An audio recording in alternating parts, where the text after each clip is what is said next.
नमस्कार। मैं कमलेश कबीर आपका एक बार फिर स्वागत करता हूं इस नए एपिसोड में।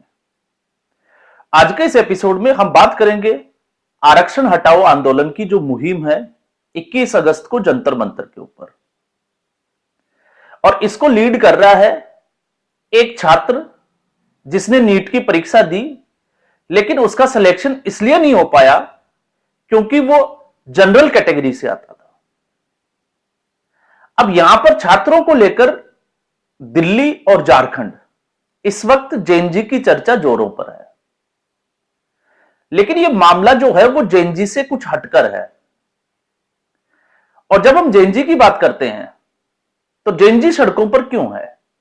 दो अलग अलग उदाहरण अलग अलग तरीके से, आप भी समझदार हैं, सब कुछ देख रहे हैं, समझ भी पा रहे हैं।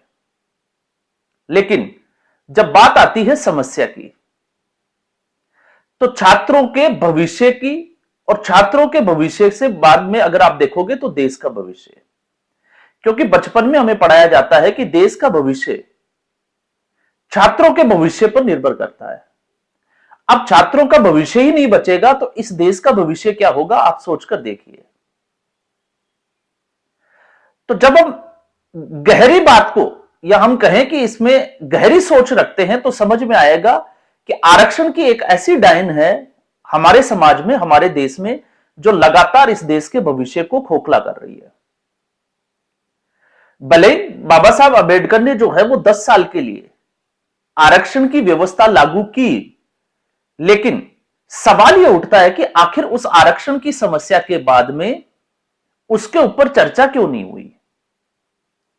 देश के सामने आंकड़े क्यों नहीं रखे गए कि जिस समाज के उत्थान के लिए आरक्षण की व्यवस्था की गई थी, उससे उस समाज का कितना विकास हुआ? और इसी को लेकर जब हम गहरी सोच रखते हैं तो फिर कुछ और भी सवाल उठते हैं, क्योंकि जो समस्या समाधान के लिए जो एक मसौदा तैयार किया गया था, आज वो इस देश के लिए कैंसर बन गया है। कैंसर इसलिए बन गया है क्योंकि आप भी जानते हैं और मैं भी जानता हूं, आरक्षण की एक ऐसी आग है जिसको आप कल्पना भी नहीं कर सकते, उसके बारे में सोच भी नहीं सकते कि आरक्षण को कैसे हटाया जा सकता है। लेकिन अब सवाल यहां पर जो है वो किसी जाति विशेष का नहीं होकर, क्योंकि हर्ष दुबे जो कि जनरल कैटेगरी से आता है, इसलिए एक नया तरीके का माहौल बनाया जा रहा है कि यह एससी एसटी के खिलाफ है। तो पहले हमें इसी को समझने की जरूरत है, और यह वीडियो मेरा जो है वो इसी के ऊपर होगा। क्या वाकई में ऐसे एससी एसटी के खिलाफ है? तो एससी एसटी कैटेगरी से जितने भी लोग आते हैं, क्योंकि मैं शिक्षाविद हूं, शिक्षक हूं, मेरे पास बच्चे जो है वो जनरल कैटेगरी से भी आते हैं, ओबीसी से भी आते हैं और एससी एसटी से भी आते हैं। आप सोचकर देखिए कि जिस एससी एसटी के उत्थान के लिए ये आरक्षण के जो है वो बीज डाला गया, क्या एससी एसटी समाज का उत्थान हुआ? और अगर हुआ तो 70 साल के बाद में भी एससी एसटी के लड़कों को आज भी सड़क पर उतरने की जरूरत क्यों पड़ती है इन नेताओं के पीछे इस आरक्षण को लेकर? आज भी वो ये क्यों कहते हैं कि आज भी वो दलित है, शोषित है? कभी इसके ऊपर विचार किया? क्योंकि इस वक्त जो है वो तर्क यह दिया जाता है कि पहले जातिवाद को खत्म करिए। तो ये एक मौका है जातिवाद को खत्म करने का। आप भूल जाइए कि आप एससी एसटी के हैं, आप जनरल के हैं या आप ओबीसी के हैं। आप जंतर मंतर आइए, आपको समझ में आएगा कि एससी एसटी के नाम पर आपके साथ कितना बड़ा जो है वो धोखा किया जा रहा है और क्यों किया जा रहा है। आज जितने भी जो छात्र पढ़ते हैं, चाहे वो कॉलेज में है या स्कूल में है, क्या आपको पता है कि आपके फ्रेंड्स जो है वो एससी से आते हैं या एसटी से आते हैं? हम सब लोग मिलकर जो है वो कॉलेज में जाते हैं, बैठते हैं, एक साथ खाना खाते हैं, एक दूसरे के घर भी जाते हैं। तो फिर जातिवाद मुद्दा कहां रह गया? इसलिए जातिवाद के नाम पर एक तरीके से एससी एसटी समाज को एक बार फिर जो है वो भ्रमित करने का प्रयास किया जा रहा है। और जब बात आती है आरक्षण की, तो एससी एसटी के नाम पर कुछ नेताओं ने, कुछ राजनीतिक दलों ने, तो राजनीतिक दल जो है वो वोट बैंक की राजनीति करते हैं और वो उनको सूट भी करता है, लेकिन कुछ ऐसे नेता जो दलितों के भगवान बनकर आ गए, अगर एससी एसटी वाले इसमें थोड़ा सा अगर जोर डालेंगे, थोड़ा समझने का प्रयास करेंगे, तो उनकी राजनीति जो है वो अर्श से फर्श पर आ जाएगी।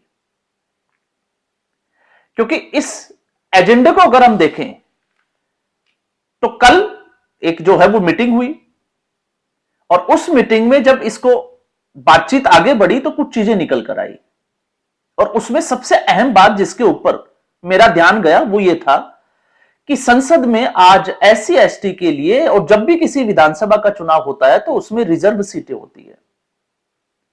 तो इस वक्त संसद में जो है वो आप खुद जो है डेटा कलेक्ट करिए, गूगल पर सर्च करिए कि एससी एसटी से कितनी रिजर्व सीट और कितने सांसद बनकर लोकसभा और राज्यसभा में पहुंचते हैं। तो वो रिजर्व सीटों के ऊपर जो लोकसभा और राज्यसभा में पहुंचते हैं उनका उत्थान हो गया, तो अब वो आरक्षण क्यों नहीं छोड़ दे अपने ही समाज के लोगों के लिए, कि जब अगली बार चुनाव हो तो वो चुनाव में नहीं लड़ेंगे, क्योंकि अब उनका उत्थान हो गया। अब हम अपने ही भाइयों को जो एससी एसटी से आते हैं उनको मौका देने जा रहे हैं।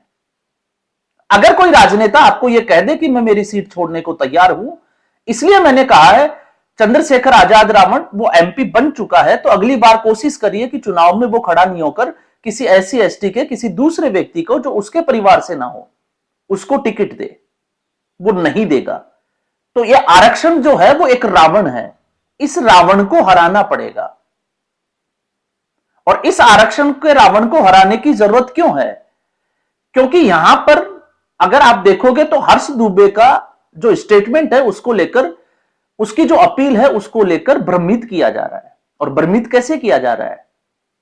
सिर्फ और सिर्फ यहां पर फोकस किया जा रहा है कि यह स्वर्ण समाज से जुड़ा हुआ है, क्योंकि इस वक्त यूजीसी रोल बैक की आवाज उठ रही है और इस वक्त आरक्षण की। तो आरक्षण से सबसे ज्यादा पीड़ित कौन है? एससी एसटी के लोग, एक ही जाति के लोग। मैं राजस्थान से आता हूं, आपने मीना और मीणा विवाद जो है वो जरूर पढ़ा होगा। आज एक जाति जो है वो उस आरक्षण का पूरा फायदा उठा रही है, जिसमें एक ही घर के, एक ही छत के नीचे आपको जो है वो 4 से 5 अधिकारी मिल जाएंगे, आरएएस और आईएएस लेवल के, आईपीएस लेवल के। लेकिन दूसरे एससी एसटी के छात्रों को असली में अगर आप देखोगे तो सही तरीके से शिक्षा भी नहीं मिल रही। तो उनका हक जो है वो छीना जा रहा है इस एससी एसटी पे। और यहां पर इसीलिए जो है वो एक मुहिम है जो 21 अगस्त को जंतर मंतर पर रखी गई है कि आरक्षण जो है उसको आर्थिक आधार पर किया जाना चाहिए, जाति के आधार पर नहीं होना चाहिए।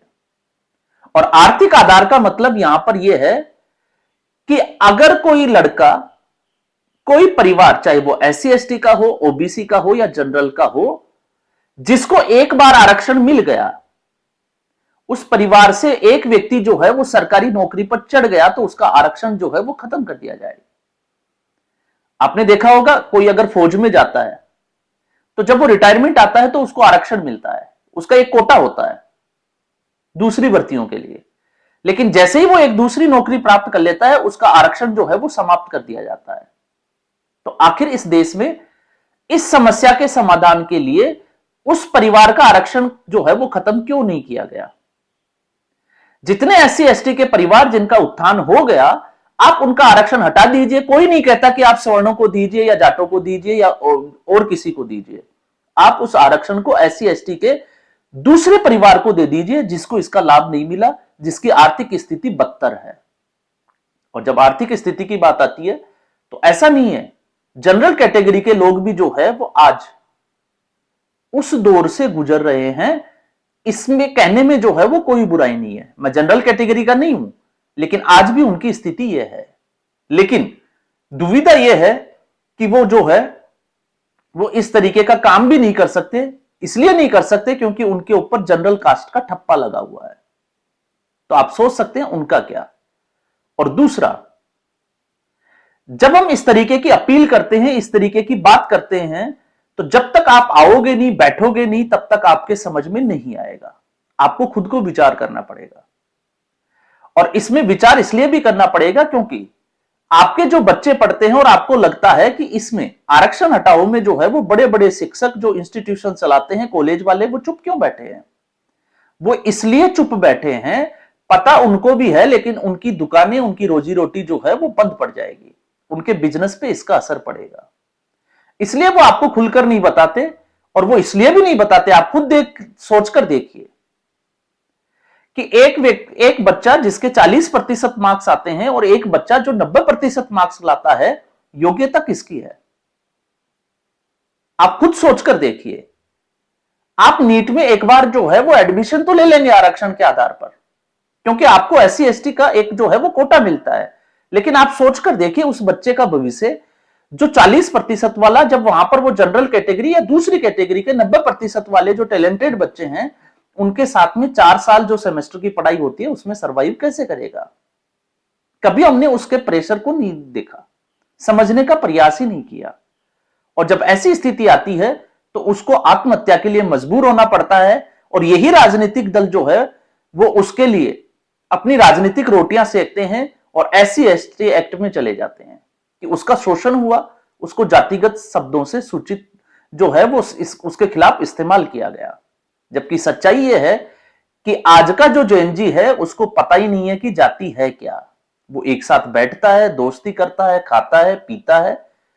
इसलिए इस वीडियो में मैं ये चर्चा कर रहा हूं कि हम एक बार जो है वो जातिगत जो दलगत जो जातिवाद है उससे बाहर निकले, उसको समझने का प्रयास करें।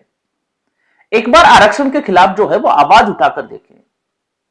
हम नहीं कहते कि आप आरक्षण हटाइए, हम बात कर रहे हैं कि आरक्षण में रिफॉर्म्स होना चाहिए, अब समीक्षा होनी चाहिए। सरकार अगर हमें ये कहती है कि इस जातिगत आंकड़े नहीं है, तो इस वक्त देश भर में एसआईआर की प्रक्रिया चल रही है, जनगणना चल रही है, तो इस बार जो जनगणना है वो जातिगत आधार पर है। तो क्या सरकार जो है वो ये आंकड़े आने के बाद में कि कौन सी जातियों का उत्थान हुआ और कौन सी जातियां पीछे रह गई, चाहे वो एससी एसटी की हो या जनरल कैटेगरी की हो, क्या उसके ऊपर विचार करने को तैयार है? तब आपको जो है वो सारा खेल समझ में आएगा। तो इसलिए निवेदन है, आरक्षण के ऊपर जो है वो लोगों से बात करें, उनको जागरूक करें, और एक बार जो है वो 21 अगस्त को जो जंतर मंतर पर होने जा रहा है उसको समर्थन करके देखें। आपको एहसास होगा कि ये लड़ाई जो है वो भारत के भविष्य की है, ये आपके लोगों की है, आपके छात्रों की है, और इस लड़ाई को कैसे आगे बढ़ाया जाना चाहिए ये आप लोगों ने तय करना है। हर्ष दुबे के अकेले की बस की बात नहीं है। वो इसलिए नहीं है क्योंकि सीजेपी का जो प्रोटेस्ट हुआ था उसके बाद, और उस दिन भी मैंने कहा था कि क्या छात्रों की जो समस्याएं हैं उनका समाधान हो गया? तो आप देखिए, फास्ट ट्रैक जो है वो कोर्ट तो बन गया, लेकिन जब न्यायपालिका में भ्रष्टाचार है और बाद में जो है वो 2 साल बाद या 3 साल बाद आपको पता चले कि सबूतों के अभाव में बरी कर दिया गया, तो फिर सवाल यह है कि सजा किसको मिली और न्याय किसके साथ हुआ? तो सीजेपी गंदगी फैलाने आई थी, वो गंदगी फैलाई उसने और वो चले गए। क्यों चले गए? क्योंकि उनका एक एजेंडा था, उनका छात्रों से कोई लेना देना नहीं था। लेकिन यहां पर 21 अगस्त को जो होने जा रहा है वो ना जो है वो आप स्वर्ण समाज की, ना जो है वो क्षत्रिय समाज की, ये आपकी और हम की, छात्रों की जो है वो लड़ाई है। और इस लड़ाई में जो है वो जितने ज्यादा संख्या में समर्थन कर सकते हैं, मुझे लगता है कि समर्थन करना चाहिए। तो इस एपिसोड में बस इतना ही। उम्मीद करूंगा वीडियो एपिसोड आपको पसंद आया होगा, और इसी तरीके के नए नए वीडियो जो है वो बनाकर हम आप लोगों को जानकारी देते रहेंगे। धन्यवाद।